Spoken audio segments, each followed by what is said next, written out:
시청자 여러분 안녕하십니까. 복지TV 뉴스입니다. 45세이면 정년이라는 말을 표현한 사오정. 그러나 옛말이 된 지 오래입니다.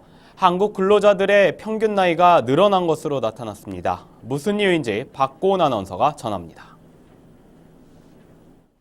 통계청이 경제활동 인구조사를 바탕으로 연간 근로자 평균 연령을 집계한 결과 지난해 근로자 평균 연령은 44.2세로 1년 새 0.2세가 늘어난 것으로 나타났습니다. 근로자 평균 연령이 1999년 처음으로 40세를 넘어선 이래 2004년 41.1세, 2006년 42세, 2010년 43.1세로 계속해서 늘고 있는 상황. 지난 1974년 36.3세였던 근로자 평균 연령이 40년 새 8살가량 많아진 것입니다. 취업자 증가수도 지난해 20세에서 29세 취업자는 362만 5천 명으로 전년보다 5만 6천 명 증가한 데 반해 같은 기간 55세부터 64세 취업자는 406만 2천 명으로 1년 새 28만 4천 명이 늘면서 청년층 취업자 증가수도 압도했습니다. 또 65세 이상 취업자 수도 사상 처음으로 200만 명을 넘어섰습니다. 이는 1955년부터 1963년생인 베이비붐 세대가 노후 준비를 위해 정년 이후에도 노동시장을 떠나지 않는 데다 인구 고령화가 진행된 여파로 분석됩니다. 이에 대해 한국노동연구원 관계자는 베이비붐 세대가 활약하는 기간에는 고용 지표가 좋겠지만 이들이 더 나이가 들어 노동시장에서 빠져나가기 시작하면 저출산과 고령화가 지금 수준에서 계속될 경우 노동력이 부족해지는 시기가 올 수 있다며 이 시기에는 경제 성장도 지속 가능하지 못할 가능성이 크다고 전했습니다. 복지TV 뉴스 박고은입니다. 한국장애인단체 총연합회가 제9대 상임대표 이취임식을 개최했습니다. 한국장애인단체 총연합회 제9대 안진환 상임대표가 공식 취임했습니다. 안진환 상임대표는 지난 2009년에 장애인 사회연구소 소장을 지냈고 2010년에는 사람사랑 양천장애인 자립생활센터 소장을 역임했습니다. 한편 안 상임대표의 임기는 2년입니다. 고소득층의 교육비 지출이 저소득층의 8배에 이르는 것으로 나타났습니다. 통계청이 발표한 2014 가계 동향에 따르면 상위 20%인 소득 5분위 가구가 교육비로 쓴 금액은 월 평균 52만 9,400원으로 하위 20%인 소득 1분위 가구 6만 6,800원에 8배에 달했습니다. 통계청은 교육비가 소득 지출의 12개 항목 가운데 고소득층과 저소득층의 씀씀이 차이가 가장 큰 분야라고 말했습니다. 보건복지부는 오는 7월부터 국민연금을 통해 750만 원까지 노후 긴급자금을 빌릴 수 있다고 밝혔습니다. 복지부는 현재 1인당 최고 500만 원인 노후 긴급자금인 국민연금 실버론의 대부 한도를 오는 7월부터는 1인당 최고 750만 원까지 빌릴 수 있다고 말했습니다. 실버론은 국민연금기금을 활용해 금융사각지대에 놓인 만 60세 이상 국민연금 수급자에게 긴급생활 안정자금을 연이율 3%로 빌려주는 서민금융사업입니다. 국회 보건복지위원회는 전체 회의를 열고 흡연 경고그림 의무화 법안을 통과시켰습니다. 국회 보건복지위원회는 전체 회의를 열고 담뱃갑에 경고그림을 넣는 것을 의무화하는 내용을 골자로 한 국민건강증진법 일부 개정 법률안을 심의 의결했습니다. 이날 의결된 개정안에 따르면 담배 제조사는 담뱃갑 앞뒷면 면적의 50% 이상을 경고그림과 경고 문구로 채워야 하고 이중 경고그림의 비율이 30%를 넘어야 합니다. 법안은 법사위를 거쳐 3월 3일 본회의에서 처리될 것으로 예상됩니다. 자폐성 장애 작가들이 봄을 기다리는 마음을 그림으로 표현했습니다. 자폐성 장애 작가들의 즐겁고 행복한 그림 이야기 김지한 기자가 전합니다. 30cm 자와 펜을 이용해 그려낸 그림과 휴지와 색조기를 잘라 만들어낸 입체 캐릭터, TV 프로그램, 가수 등을 소재로 한 콜라주까지 다양한 미술 작품들이 전시장을 가득 채웠습니다. 이 작품들은 모두 자폐성 장애를 갖고 있음에도 불구하고 작가의 꿈을 이룬 한부연, 박태현, 강선아, 정도훈 작가의 손에서 완성됐습니다. 지난 26일 DDP 갤러리 문에서 열린 황박강정 봄을 기다리는 봄 전시회에서는 작가 사인이 완성한 약 50여 개의 개성 있는 작품들을 시민들에게 선보이는 시간을 가졌습니다. 강남 장애인복지관 주최로 열린 이번 전시회는 봄, 여름, 가을, 겨울, 사계절을 주제로 열리는 계절별 기획 전시회로 장애인식 개선 등의 의미를 두고 진행 중입니다. 한편 이날 전시회를 기획한 강남 장애인복지관의 정원일 팀장은 건조한 현대사회에서 자폐성 장애 작가들의 즐겁고 행복한 작품들이 많은 사람들을 치유해줄 수 있을 것이라 기대한다고 밝혔습니다. 복지TV 뉴스 김지한입니다. 행정자치부가 전국에 있는 착한 가격 업소를 대상으로 공모전을 실시했는데요. 이 경기도가 대상을 거머쥐었습니다. 다른 가게들도 좋은 성적을 거뒀다고 하는데요. 어떤 가게들인지 김소영 기자가 전합니다. 120석이 넘는 음식점을 어르신들이 가득 채웠습니다. 일손을 돕기 위해 인근 지역의 학생들까지 팔을 걷어붙이고 나섰습니다. 식사 전 노래자랑으로 한바탕 흥을 돋우고 따뜻한 우거지갈비탕으로 홀로 지내는 어르신들의 허기진 마음까지 달랩니다. 딸이 3월달이 온다고 그래요. 그래서 내가 이 선생님 너무너무 감사하다고 내가 그거 전하고 싶어서 선물이나 많이 사가지고 오라고. 이 식당은 지난 2013년부터 한 달에 2번씩 어르신들을 초대해 식사 대접을 하고 있습니다. 이런 노력은 전국 착한 가격 업소 공모전에서도 인정받아 대상을 수상했습니다. 어르신들이 만들어 놓은 세상에서 우리는 덤으로 살고 있다고 생각이 듭니다. 그래서 어르신이 웃을 수 있는 세상이 정말 행복한 세상이라고 저는 생각을 합니다. 우수상을 수상한 이 미용실은 한눈에 보기에도 가격이 저렴합니다. 이마저도 여의치 않는 어르신들이 올 경우에는 단돈 5,000원만 받습니다. 또 몸이 불편한 어르신들을 위해 집이나 요양병원을 방문해서 미용 봉사활동도 하고 있습니다. 질은 좋고 가격은 저렴하게 봉사하는 마음으로 꾸준히 하려고요. 요즘 경기도 너무 안 좋잖아요.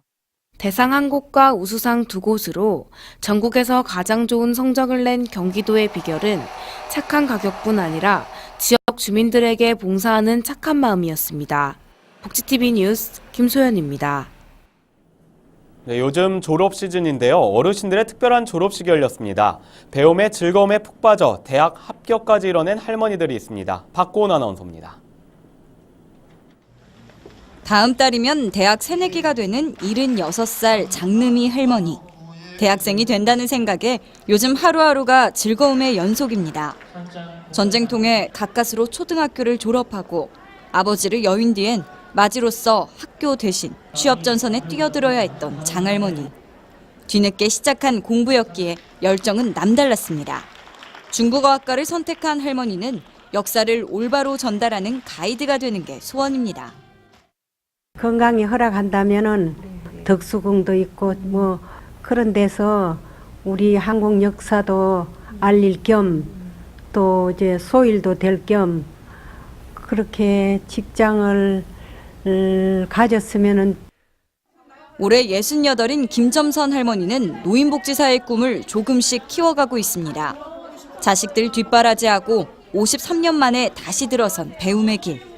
망설여지기도 했지만 여기까지 올 수 있었던 데는 지금은 세상을 떠난 남편의 응원이 큰 힘이 됐습니다. 저를 학교 보내려고 참 많이 애썼어요. 근데 가정 형평상 그렇지 못해가지고 남편 지갑에 있던 돈을 꺼내가지고 나오면서 꽃다발을 대신에 내가 사가지고 간다고. 저마다의 사연으로 중도의 학업을 포기해야 했던 할머니들. 배움에 대한 갈증도 컸기에 열망은 더욱 뜨거웠습니다. 졸업장을 받아드는 얼굴엔 만감이 교차하고 곳곳에선 눈시울이 붉어지기도 했습니다. 이 학교에서는 고등학교 과정을 마친 215명 정원이 대학 합격이라는 영예를 안았습니다. 나이는 숫자에 불과하다는 것을 몸소 보여준 할머니들. 만학도로서 젊은 세대에게 조언도 잊지 않았습니다. 생즉 동, 동즉 진. 인생은 태어나면서 움직여야 되고 움직이면은 앞으로 전진을 해야 되잖아요. 그럼 배움이 있는 것이 그것이 전진이잖아요. 그렇게 생각합니다. 복지TV 뉴스 박고은입니다.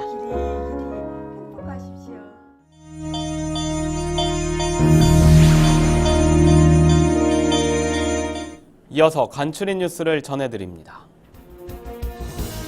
서울수서경찰서는 자신의 장애를 비하하는 욕설을 했다며 직장 동료에게 흉기를 휘두른 혐의로 50살 김모 씨를 구속했습니다.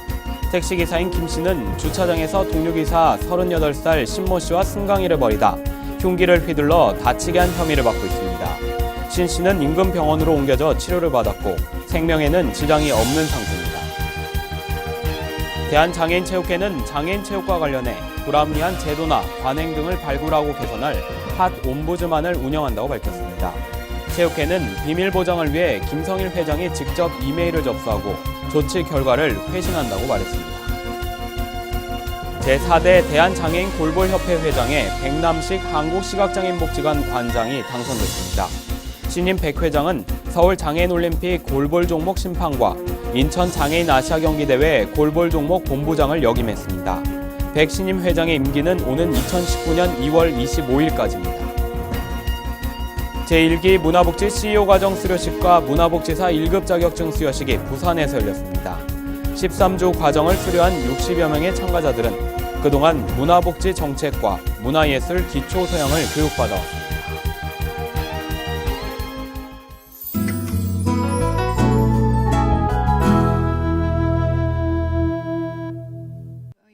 여대생 아나스타샤. 아픈 친구를 대신해 크리스찬 그레이의 인터뷰를 맡게 됩니다.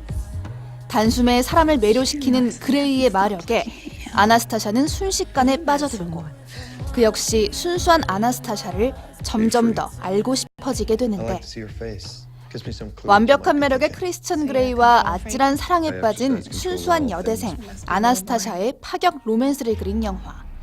두 남녀의 위험한 만남을 감각적으로 표현한 장면들로 관객의 눈길을 사로잡을 것으로 보입니다. 특종이 될 만한 장면을 찍어 TV 매체에 고가로 팔아넘기는 일명 나이트 크롤러 루이스. 남다른 감각으로 지역 채널의 보도국장 니나의 적극적인 지지를 받게 되고 루이스는 결국 완벽한 특종을 위해 사건을 조작하기에 이르는데 시청률을 위해 자극적인 화제거리만을 보도하는 언론의 추악한 단면을 날카로운 시선으로 그려낸 작품. 사건 현장 조작과 부패된 언론 등 사실적인 소재와 함께 제이크 질렌할, 르네 루소의 연기 등 수준 높은 완성도가 돋보입니다.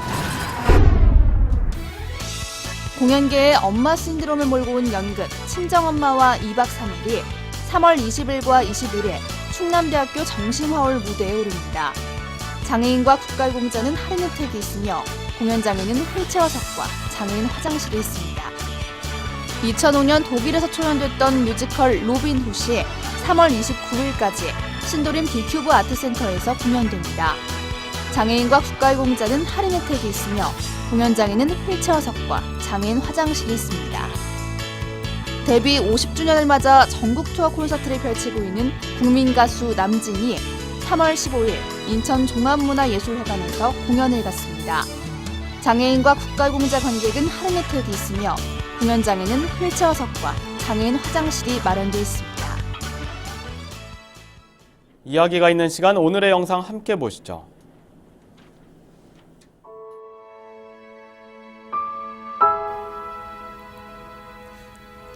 (3.1절) 태극기 앞에 서면 떠오르는 분들이 있습니다. 아픔의 시간들이 이미 많이 흘렀지만 아직까지 힘겨운 싸움을 이어가고 있는 위안부 피해 할머니들.